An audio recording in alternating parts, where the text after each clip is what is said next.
What's up, guys? Welcome to the 301st episode of Pete's Basement. Adam is in the hospital with Twinkie-related nausea and diphtheria. Steve is drunk and he was having hallucinations. Yeah, he was the biggest loser last week. Yeah. Last we saw him, he was wandering the deserts of Nevada, never to be seen again. And Rich is at band practice. Rich didn't have no Twinkies, so he's okay. Yeah.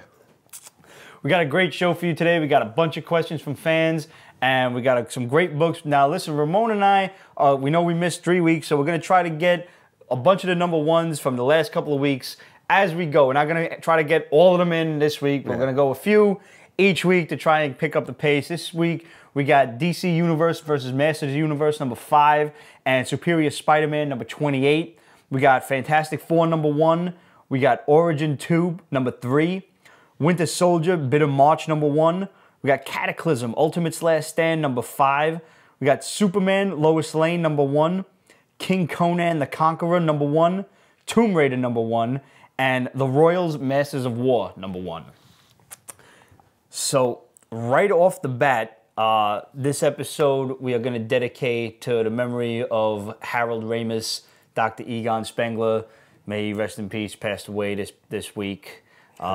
Best known for his role as Egon in the Ghostbusters, but he was also, and I didn't even realize he had directed so many movies until I went and wrote the memorial article on Pete'sBasement.com. You can find it there. But he was one of the writers of Animal House. I knew he was in Stripes with Bill Murray and everything. Classic. He wrote a lot of movies. He's a great actor. He's a funny guy, and apparently he's a real nice guy to be around. And it's a shame we lost a good one. Yeah. So, Egon, Harold, wherever you are, here's to you.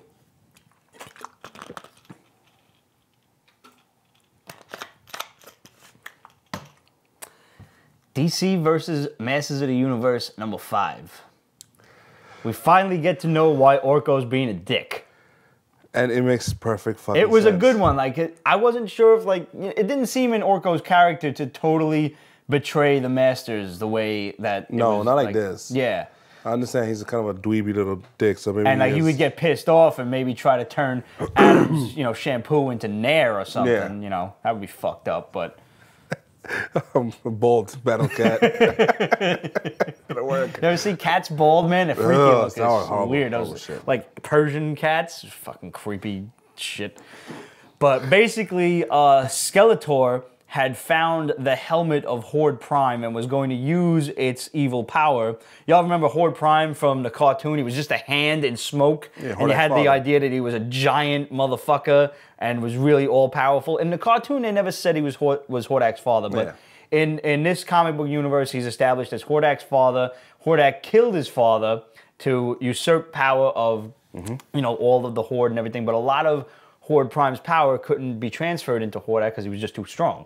So a lot of that was stored in the helmet. Skeletor was going to use it against He-Man and the rest of the crew.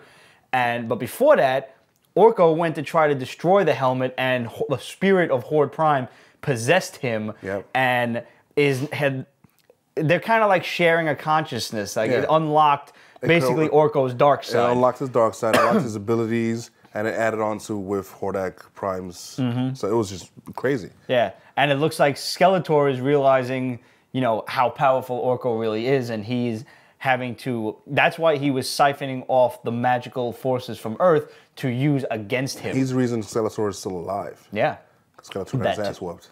And the whole broken jaw thing from He-Man. I thought it was just really cool, they were just not showing his lower jaw and shit. I thought so. I was like, wait. But it's a result that He-Man totally decked his ass. That was fucking cool. So it was cool. Tied for Book of the Week this week, guys. Really cool. Yeah, it was. It is. On the other side, Superior Spider-Man, issue 28, Goblin Nation, part 2. This was, what? I don't like to review the same shit every month. But this is really good. It's an effective book. It's really moving along Now nicely. that Goblin Nation has finally fucking started, it's moving along very nicely, and you're really seeing Norman Osborn and his entire Goblin army just really taking these people out.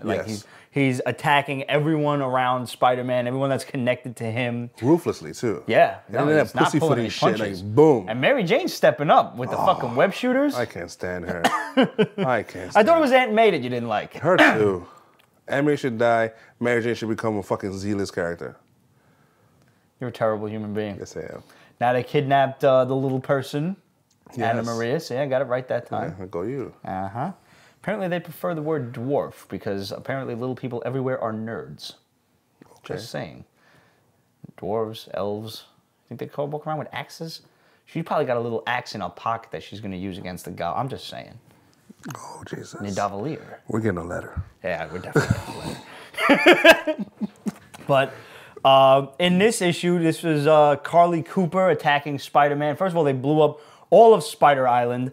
And in case you missed it, the cast of The Big Bang Theory makes a subtle appearance on page 2. Not a particularly well-drawn appearance. I'm just going to say that. Wallowitz, however, was spot on. The little Jewish dude on the right, I was like, yo, that kind of look like, look, there's the blonde girl and the little Indian dude way in the background. He's all the way in the background. It's darker. I didn't fucking draw it. Don't look at me. Give me that look. But after the destruction of Spider Island, Spidey flees to, the harbor. By the way, fucked up. He's like, men, stand your ground. Deuces, bitches. No. Him, his robot, some equipment. Yeah. It's like just fucking left him there. Well, we all know this is leading to the return of Peter. Whatever. Who's bouncing around now in Otto's memories. Yes, which is weird. Right. But eventually, you think Spider-Man Peter is going to come back and defeat Goblin? Yeah, I think that's what's going to happen. I don't want that. Why? I like the Goblin Nation. I like him and like. I don't think it's going to happen immediately, however. I think the Green Goblin's going to conquer the city. Ooh. And I think Spider-Man is going to have to claw his way up from the very bottom. And I think, truthfully, this could go one of two ways. Excuse me.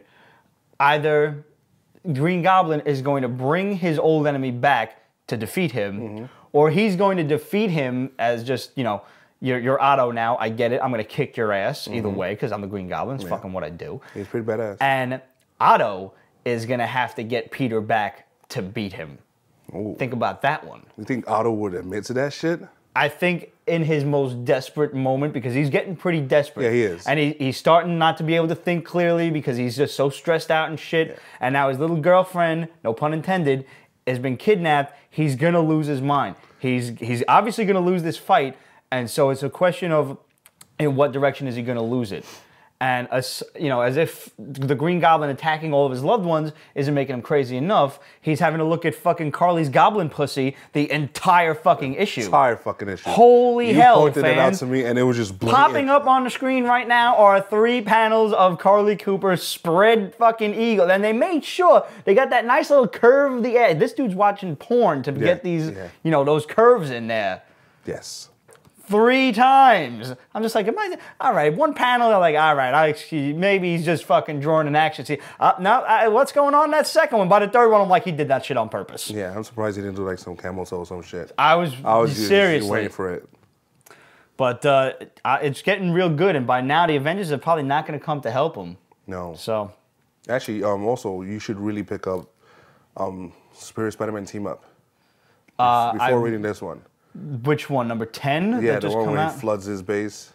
Oh no, I saw that one. That was the conclusion of the one with Daredevil and Punisher. That's like the shit started, like even before it started here for him. Yeah. Like Spider-Man. The very end of that is when he realizes it is in fact the Green Goblin behind everything, and he kind of has a mental breakdown. He's screaming like, "No!" Yeah, he's having issues. Yeah, he's losing all his goods.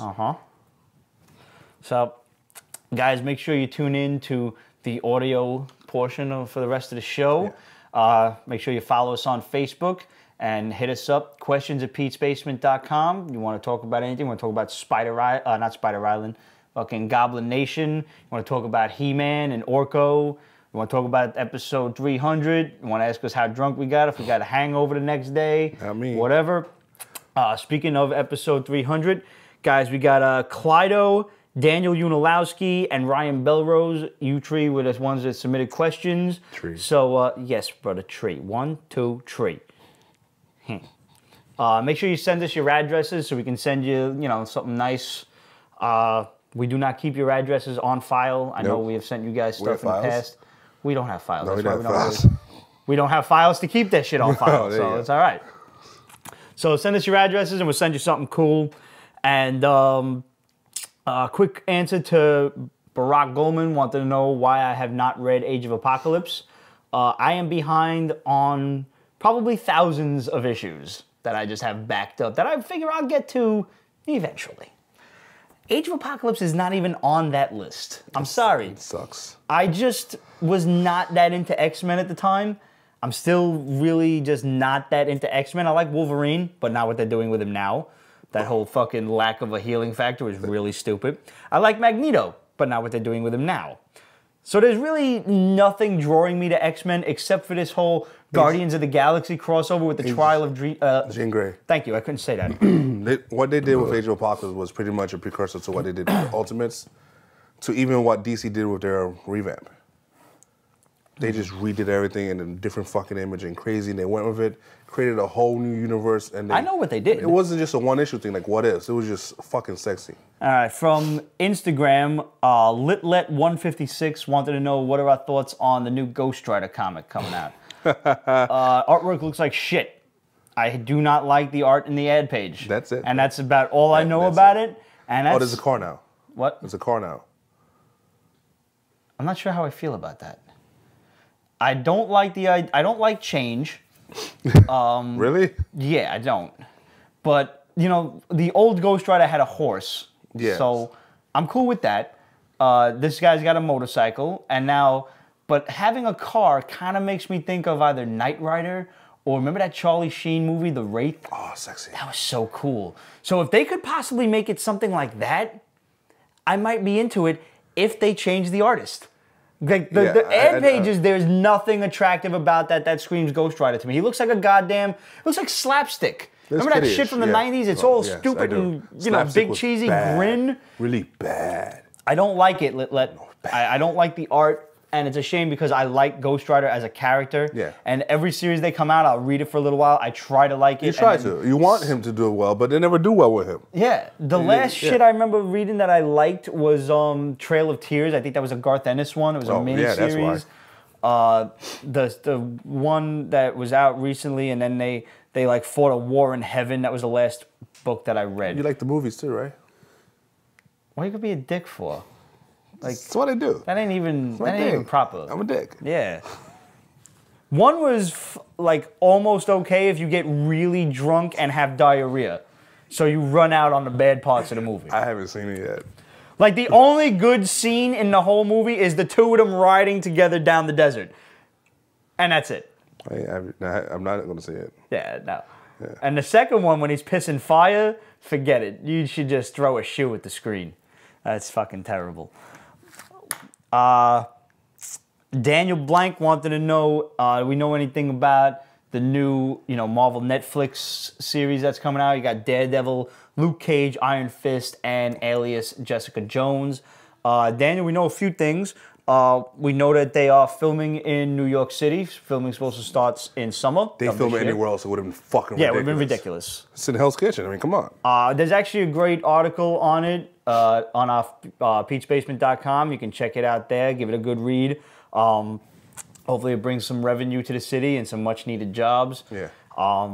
It is supposed to have 8 to 12 probably 1 hour episodes. Yeah, that will then, of each of them, so you've got 12 or 13, whatever, 8 to 12 1 hour episodes of all 4 characters that will then culminate in a 4 to 8 episode Defenders miniseries. Which is awesome. Yeah. This opens up a lot of doors for a lot of other side characters. White Tiger. The Punisher is like the most talked about one. Some people are like, they're going to get Tom Jane back, which a lot of people are actually clamoring for. He was the best one. If they don't get Tom Jane, a lot of people want Carl Urban. You know him from Dredd and Lord of the Rings series as Éomer. Well, now he's doing Almost Human on Fox. Saw that. It's pretty good. But either one of those would be great. I just want to see The Punisher. And the fact that it's not a network television show means that Netflix doesn't really have to pull any punches as far as The Punisher killing people. No, so that's good. I would hate to see him censored in like a PG-13 type of fucking like primetime shit. It'd be great just to see Luke Cage on screen. I'd like to see them get like somebody cool like Michael J. White. Hopefully, that would be awesome. And just get some fucking random crazy white dude doing some flips to be Iron Fist. That'd be great. If you want to dye, what's his name, Scott Adkins' hair blonde, I'm all for that. Just saying. Give me that look, man. No, you always look so disappointed. You always have the same favorites.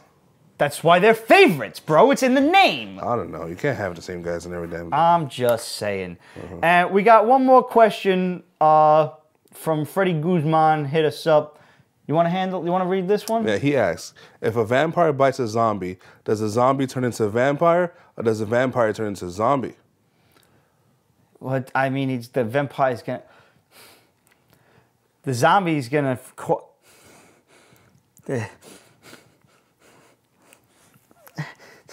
Feels cold.